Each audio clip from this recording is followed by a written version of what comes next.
Hi, I'm Laura Han. Welcome to Bedtime Stories from OHA, brought to you by M&T Bank, a great local bank that cares about our community.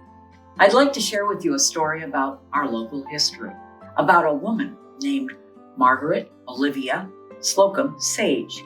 She preferred to be called Olivia, so I too will call her Olivia.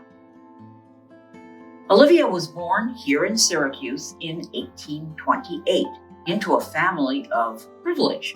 Her family was rather wealthy, but her father was a bad businessman, and he lost almost the entire family fortune by the time Olivia was in her teens.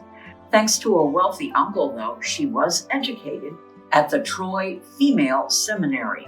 At that time, that school was run by a woman named Emma Willard. Emma Willard became a great mentor for Olivia, and the school eventually became known as the Emma Willard School. The school taught Victorian women how to take care of themselves financially and professionally, and prepared them to go into paid professions. Most of the graduates became teachers, as it was one of the only professions open to women at that time. But it also taught those women how to live a life free of the confines of being financially dependent upon a man. Olivia was very charitable, and even though she lived on a teacher's small salary, which was around $200 a year, she always saved a certain amount that she would give to charities that she supported. And she spent almost all of her rare free time volunteering in those organizations. Olivia had a lot of wealthy friends and connections that she knew through her family when it too was wealthy. Those people now often hired Olivia, and so she spent time working as a live-in governess and teacher in a few of the great mansions of Syracuse, teaching the children of the household. It was an unusual situation because she was sort of treated as a guest, as a friend, but she was a working woman within the domestic confines of the Victorian household of the period. Olivia worked hard and knew the value of a dollar. She was typical of the 19th century woman who was overworked and seriously underpaid, even by the very few professions that they could enter. Olivia, when she was in her 30s, turned down several proposals of marriage because she felt the suitors were not up to her standards. Olivia was not the type of woman who would be satisfied with domestic life on the farm. She was an engaging, fun, attractive, intellectual, independent woman with rich tastes and a lot of rich friends, even though she herself did not have any money of her own. But that soon changed. When Olivia was 41 years old, she became the second wife of the widower, Russell Sage. He was an industrialist, land baron, railroad magnate, and one of the richest men in the United States. Finally, Olivia figured that she would have the money she needed to financially help all those charitable organizations that she was involved with. But it turned out that her husband was a terrible miser, and she could never get Russell to contribute more than token amounts to her many charities.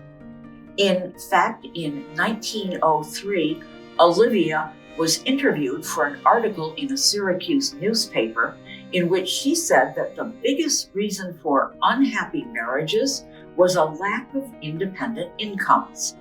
In 1905, she wrote an essay stating that women who had money and/or time should use them to help advance the causes and conditions of their laboring sisters.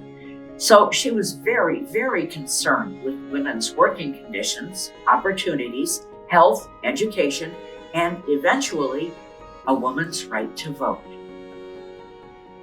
In 1906, Russell Sage died, and he left almost his entire estate to Olivia. She inherited today's equivalent of about $2 billion. And she went on a philanthropic binge, the likes of which America had never seen before or since. She remarked that she was 80 years old, but felt like she had just begun to live. In the last 12 years of her life, she gave away almost $45 million. That's really the equivalent of about $1 billion today. She also managed her own investments and was able to turn her $75 million inheritance to almost $100 million by the time she died. Olivia gave to many institutions. It would be impossible to list them all here. Barely an organization here in Syracuse went without some kind of gift from Olivia.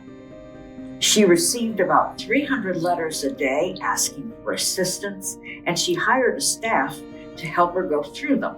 She was a very careful benefactor, and she only gave to organizations that showed an inclination to help themselves. She was very careful and very strict, even with her own family. One of her great-grandnephews wrote to her and said, "Please send money. I am 2 jumps ahead of the sheriff." Olivia's short reply was, "Keep on jumping." In 1907, 13 years before women got the right to vote, Olivia was the largest individual taxpayer in the country. And she began to think, this is crazy. I spend more money on taxes than any other person in the country, but have no say on how that money is to be used. From that point on, Olivia made sure that her money was dedicated toward getting women the vote, getting them educated and prepared to vote, and more options for their paid professions. Now, as a typical Victorian woman, it wasn't seemly for a woman to have wealth. So Olivia actually named many of her endowments after men.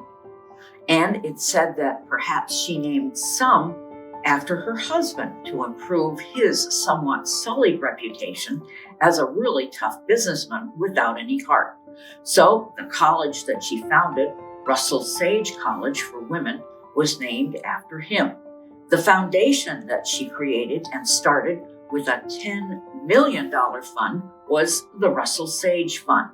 She also named a number of different buildings and other things after the Slocum side of her family, including Slocum Hall at Syracuse University. When she was a starving governess teacher, Olivia worked for a time for the Longstreet family at their mansion here in Syracuse. It was called Yates Castle on Irving Avenue. When Olivia became a rich widow, she bought Yates Castle and then donated it to Syracuse University to be the home of a teacher's college for women. Yates Castle eventually became the home to SU's journalism school. In 1954, it was demolished to make way for Upstate Medical Center. Olivia died in 1918 and is buried at Syracuse's Oakwood Cemetery. OHA actually owns a very rare photo of Olivia's funeral in progress at Oakwood Cemetery. Her will, as you can imagine, left many large and transformational gifts. Olivia Slocum Sage was an amazing woman, a philanthropist who really helped change the course of history for women, education, and health services in our country. A Syracuse woman to be remembered and celebrated for her gifts that keep on giving through the institution and the foundations she started and funded. Hope you've learned something about our community's past and the woman who made us a standout both then and now. Thank you for joining us for this episode of Bedtime Stories, brought to you by M&T Bank. Good night.